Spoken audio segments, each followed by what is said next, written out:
We have another list of some of the common injuries that do plague dancers. I know we have a graphic with a little information from Johns Hopkins. So here we go. We have some of the common injuries here. Are you seeing these? Is this what you've seen time and time again? All of these and more. Dancers definitely suffer from hip, foot, and ankle, knee injuries, stress fractures.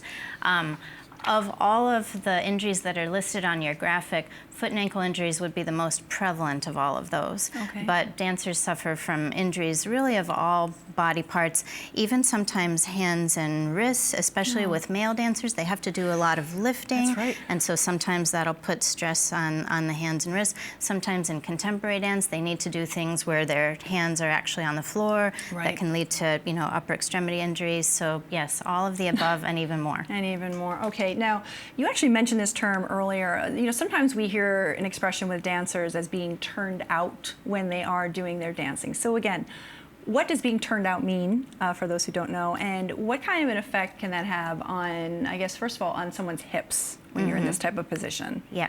So the turnout position is found most commonly in classical ballet.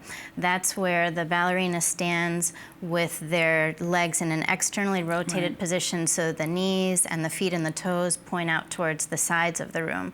The ideal amount of turnout in classical ballet is 180 degrees, so 90 degrees of turnout on the right leg and also on the left leg. Most people don't really have that naturally anatomically, so a lot of dancers tend to do what we call force their turnout, which means externally rotate all the different joints of the leg more than their available range of motion, and that forced turnout can lead towards problems. At the hip joint particularly, when you externally rotate all the way to the end range, you actually change the position of the ball of the femur in the socket. It's no longer in what's called its neutral or congruent position. That puts more stress on a certain part of the socket and less stress on the other part of the socket. You develop muscular imbalances around the hip, and if you don't remedy that with good therapy and good cross-training, good warming up and cooling down, that may possibly lead to problems in the future.